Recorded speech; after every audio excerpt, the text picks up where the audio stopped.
Come and listen to my story about a man named Jed. A poor mountaineer barely kept his family fed. And then one day he was shooting at some food, and up through the ground come a bubbling crude. Oil, that is, black gold, Texas tea. Well, the first thing you know, old Jed's a millionaire. Kinfolk said, Jed, move away from there. Said, California is the place you ought to be. So they loaded up the truck and they moved to Beverly Hills, that is, swimming pools, movie stars, the Beverly Hillbillies.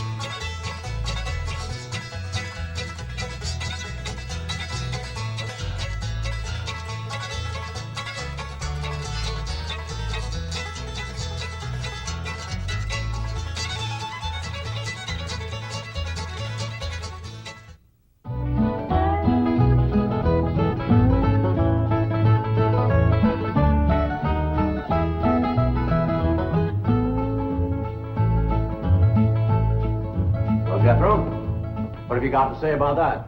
I didn't bust it, honest. He's telling the truth, Mr. Drysdale. It was hanging in pieces like that when we moved in. Yes, sir. No, it's supposed to be like that. It was made that way. It's been like that for 200 years. 200 years? Hey, this house is older than it looks. Jethro? Oh, I plumb forgot. Granny wants to see you. Let's get out. All right, Uncle Jed. Nice boy. His ma, my cousin Pearl, gave me the notion to move out here. Well, I'm most grateful to her. Oh, but first, I wanted to explain about this priceless crystal chandelier. It was designed and made for Louis XV, hung in the Hall of Mirrors at Versailles. Napoleon Bonaparte planned campaigns with the light of that chandelier. Talleyrand used it. Wellington, Disraeli, Bismarck, Wilson. Mr. Drysdale, we're just plain folk. We don't mind a few things being secondhand. Getting back to my cousin Pearl, she's looking after the old home place for me. You ain't never seen my family home, have you? No, I haven't, Mr. Clampett. It's a dandy.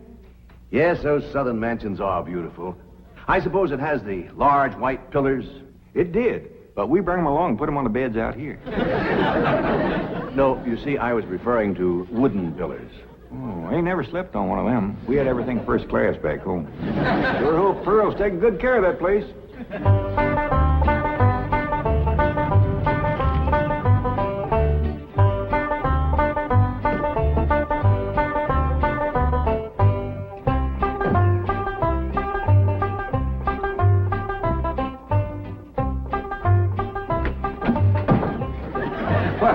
Hello there. Oh, why, you're Mr. Brewster from the oil company that paid Cousin Jed all that money for his swamp. 25 million to be exact. You ain't here to back out, are you? No, indeed. Your cousin's money is safe in the bank in California. I just thought you'd like to know that I heard from the bank, and your family arrived in Beverly Hills safe and sound. Oh, that is good news. My son Jethro drove him out, you know. Yes, I know he did. Oh, I have something here from the bank. I think you'll enjoy it. For me? They told me at your house I'd find you here. Yeah, well, I promised Cousin Jed I'd keep an eye on the old home place for him. It's a long trip from my house, but I'm glad to do it for Jed.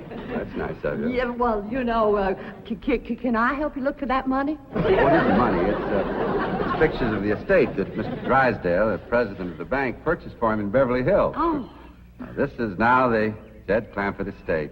Land to mercy, look at that.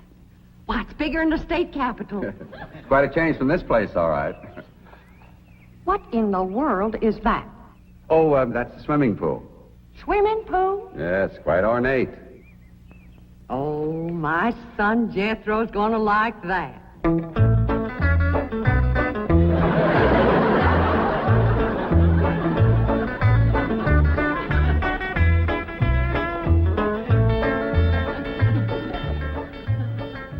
Granny, when we's done washing, can I go swimming here in the cement pond? Of course not. I don't allow nobody to splash around in my wash water. Ain't there no place else you can wash? This cement pond's the only water we got. Place ain't got a well, it ain't got a creek.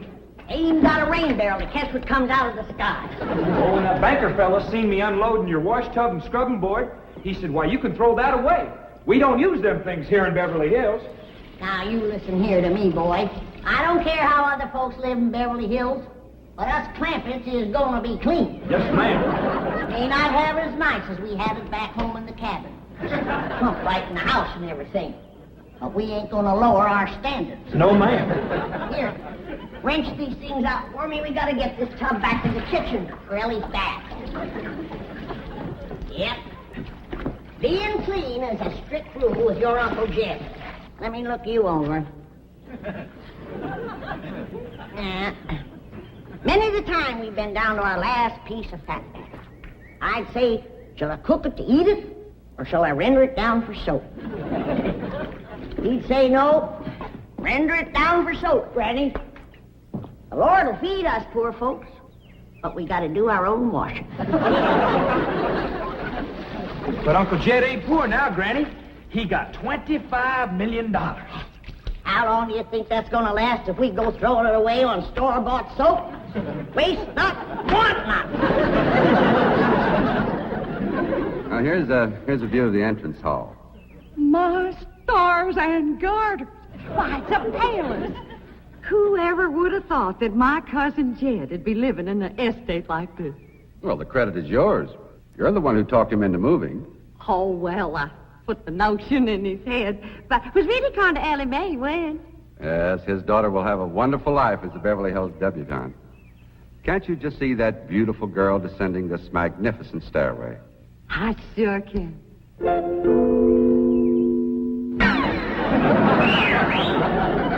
Oh, Elly May, I don't reckon that's the way a young lady comes down the steps in Beverly Hills, is it, Mr. Drysdale? Oh, not as a rule, no. Oh, I can come down the other way. Watch this.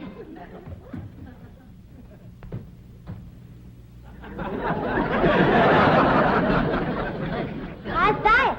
Well, that's not exactly what I had in mind. Well, show me. No, my secretary will show you. Oh, she's in town doing some shopping for you. Oh, what's she getting me? Well, now, that's going to be a surprise, Ellie, but it's some things you've been needing, and they're going to be pretty, and you're going to like them. Things I've been a-needing? A set of muskrat traps. A three-blade frog sticker? Nope. A ready-made slingshot. Now, Ellie, you way off the track. Now, you wait till Miss Hathaway gets here, and you'll see. Yes. Well, I'll be pushing along to the bank.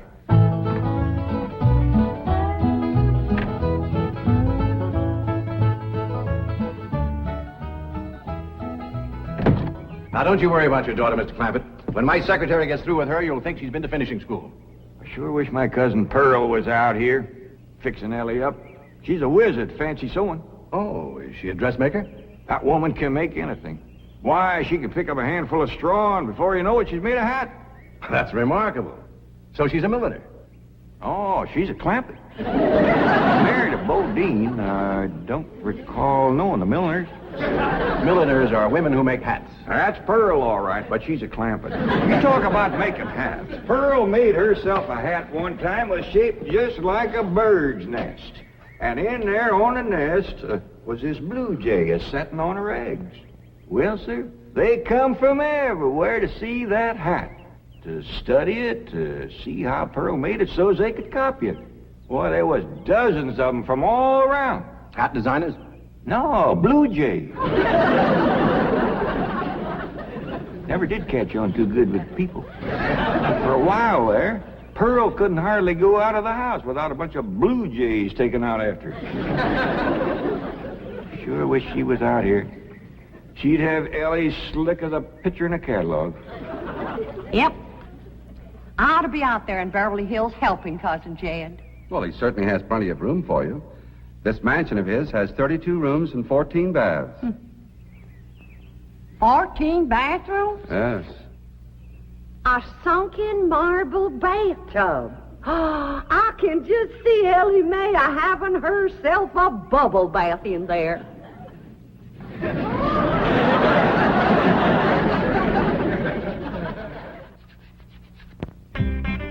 I tell you, Mr. Brewster, the more I see of these pictures, the more I want to get out there and help Cousin Jed. Of course, I wouldn't go without being asked. Well, naturally. But, I think you should go. I've been asked. Now, it's not exactly my province. Well, why don't you telephone your cousin and talk to him? Oh, why, there ain't a telephone within 40 miles of this place. Nearest one, I guess, is at the International Emporium, clean over to Oxford. Well, I'll be happy to drive you over there. Oh, I couldn't let you drive me all that way just to use telephone. Busy oil company man like you. That's 40 miles. There's no trip at all in this car. No, I couldn't do it. Why, folks that see me riding in this big, shiny car with a tall, good-looking city fella, why, sure as the world, they'd think that... Let's go. Well, what about your horse and buggy? Oh, just untie Betsy. You go on home.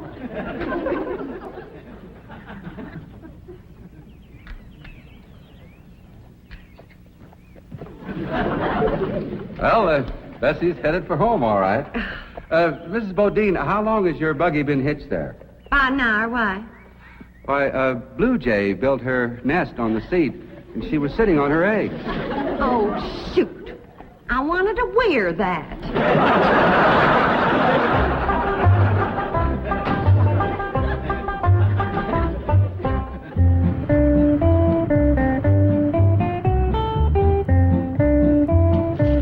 Here's Miss Hathaway.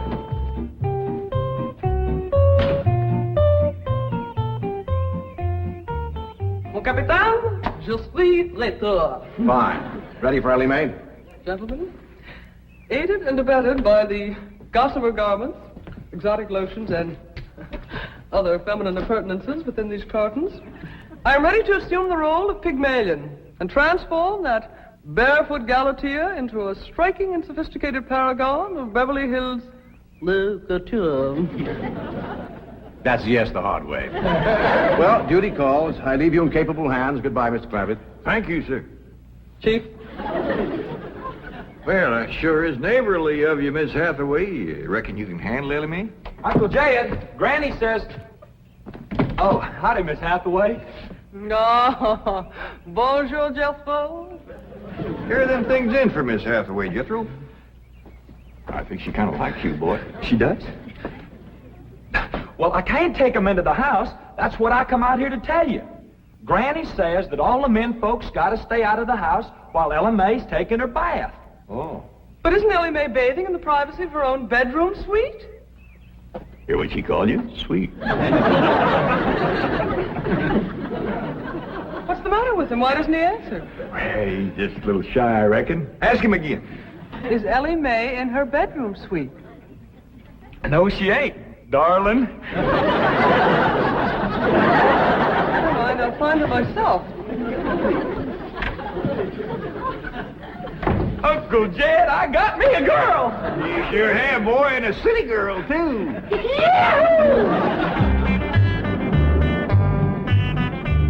Oh, some city girls I were about. Jethro's such a good-looking boy. Every girl in the 5th grade was after him. I hardly think anything serious can develop between boys and girls in the 5th grade. Oh, I don't know. So far this year, there's been 3 couples out of Jethro's class get married. Married? 5th grader? Parson's nearly as busy in that school as the teacher. That's amazing. Oh, I've heard of... Uh-oh, wouldn't you know it? There's that Snoopy Alverna Bradshaw and her big-mouthed daughter sitting on my front porch. Oh, I could just hear the stories they'll start going around if they see me in this car here with you. Yoo-hoo! Alverna! It's me! Pearl! Terrible gossip, that woman, always making trouble. She tried to talk Granny out of going to California. She ought to see Granny now. Living like a queen in that Beverly Hills mansion.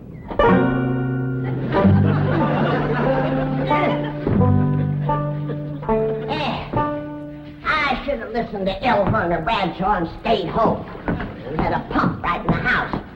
Didn't have to tote water a quarter of a mile. Oh, you ready to get rinsed off, Elly? Well, not yet, Granny. Should have washed my hair. No, you better wait till I can catch some rainwater. That pond water smells like it's got medicine in it. I wondered why there's no fish in that pond. Yeah, I reckon that water killed them fish. But don't you worry. My lye soap will kill anything that kills them fish. Have you seen... What in the world's going on here? Well, there's a bath going on. That's what's going on. Howdy. But I don't understand. Well, then somebody ought to explain it to you, sissy woman. You see, first you heat some water. Then you put it in a great big tub like this. You put some soap in it, and then you get in it and you start to wash, and that's what you call a bath. Granny, you don't have to do this sort of thing in Beverly Hills. Don't you listen to her, Ellie. Ain't you ever heard that saying that cleanness is next to godliness? But of course, John Wesley said that. And I bet he didn't live in Beverly Hills. Here, Ellie, dry yourself off with this nice big bath towel. My girl, I'll rinse off that old lye soap. Lye soap? Did you say lye soap? That's right. I make it myself. But that will ruin this beautiful girl's delicate skin. I've been washing with it for 72 years. Look at my skin. It's like leather. Yeah. Nice, ain't it? Granny, I hope you will forgive my momentary bewilderment at this primitive form of ablution, but please let me explain. Well, first explain what you just said. Well, Elly May has a beautiful big bathtub upstairs. Upstairs? It was hard enough carrying the water in here. I ain't going to tote no water upstairs. But you don't have to. There's a big, beautiful... Haven't you been upstairs? No. Jed said that probably belonged to somebody else. Ain't that right, Ellie? Yeah. Paul said he heard tell that folks sometimes live one family right on top of another. But that's only in apartment houses. This entire house belongs to you. And each one has his own individual bedroom suite. Come along and let me show you. And also the lovely things I brought from town. Yeah, you go ahead. I'll be up directly. What all did you bring from town? Everything, Ellie. Everything from chapeau to pumps. Pumps! Praise the Lord. Now I won't have to tote water. Jethro? Yeah, Uncle Jed? Now, you're going to be keeping company with a girl. Is there any questions you like to ask me? What kind of question? You know, about girls. How much you know about girls? They softer than boys. Yeah, I reckon.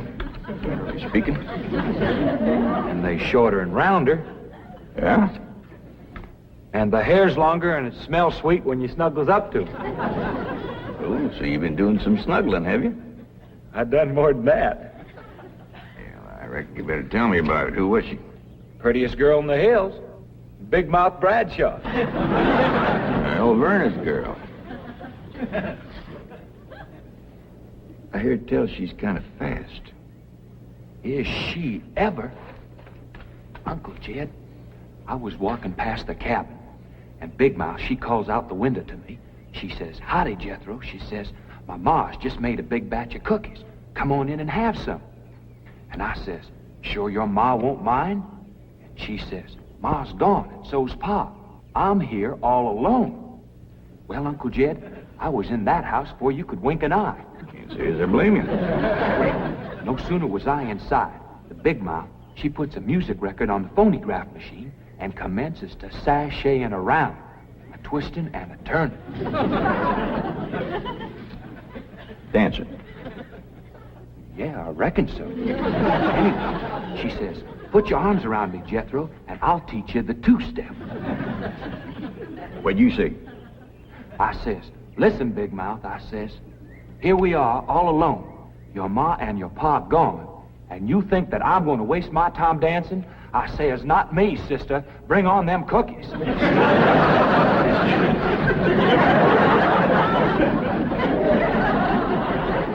What'd she say? Well, Jed, you and Jethro can start digging the well. That city woman brought us some pumps. That's fine, Granny. We'll get right to it. What'd that Bradshaw girl say when you said bring on them cookies? well, she just held up them cookies like this here, kind of blinked her eyes at me, and said, "Jethro, which do you think it tastes sweeter, these here cookies or my lips?" Well, Uncle Jed, right then and there is when I found out she was fast. I grabbed them 2 cookies, and it took me 2 miles to outrun that gal.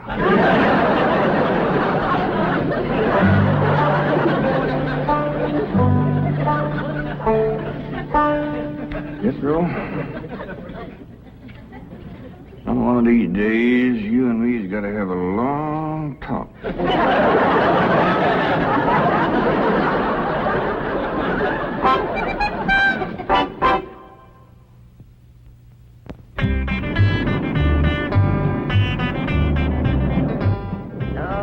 Yes, he's a lady killer, that boy of mine. While Werner Bradshaw's daughter traced him all the way home one day. Sounds like Jethro has a lot of charm and sex appeal. Oh, he has. It's funny how a daughter can take after her father and a boy can favor his mother. Yes. I ought to be out there looking after Jethro. You know, Jed's going to need him to help garden a place this big. Well, most Beverly Hills mansions have regular gardeners. And, of course, a complete sprinkling system. Sprinkling system? Oh, yes, indeed. That entire lawn is crisscrossed with underground pipes. Land to mercy.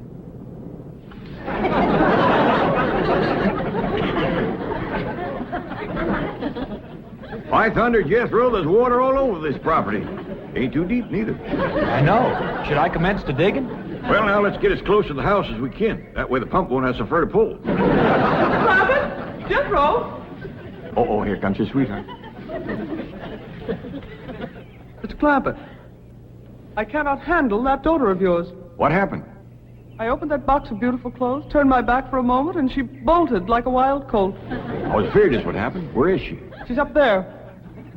I'll go right up and talk to her. Jethro, have you been upstairs yet? No, ma'am. Then you've got a surprise coming to you. What is it?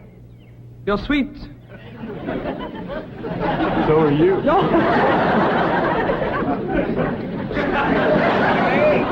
Oh, howdy, Pop. Wait. I'm ashamed of you. Running off from Miss Hathaway. I didn't run away from Miss Hathaway. What'd you climb up here for? To cut a fork for that new store-bought slingshot she brought. Did she bring you a slingshot? Fanciest thing you ever did see. Just a minute, I'll hook it up and you can see for yourself.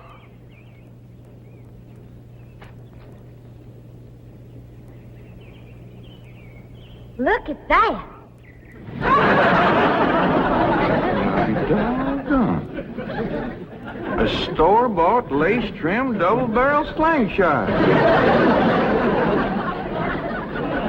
Ain't it a doozy? I don't know how good I can aim it, but it'll sure throw a heap of rocks. Yeah.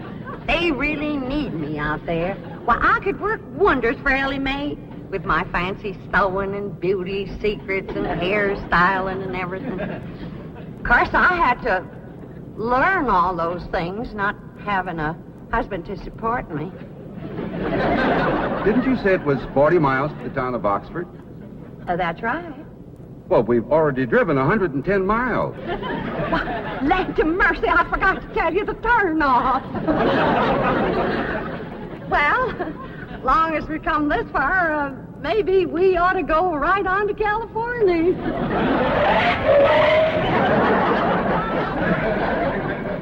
I tell you, Granny, there's so much water here, you could shoot a load of buckshot in that ground and bring up a dozen springs. I'll be right back.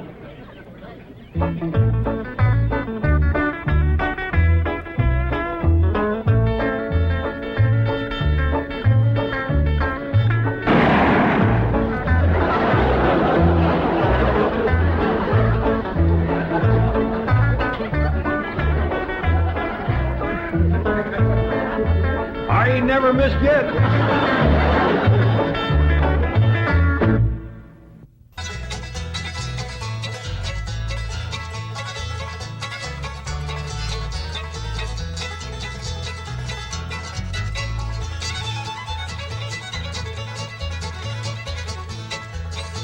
Well, now it's time to say goodbye to Jed and all his kin.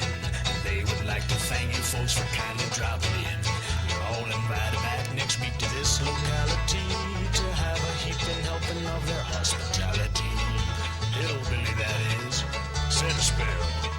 shoes on.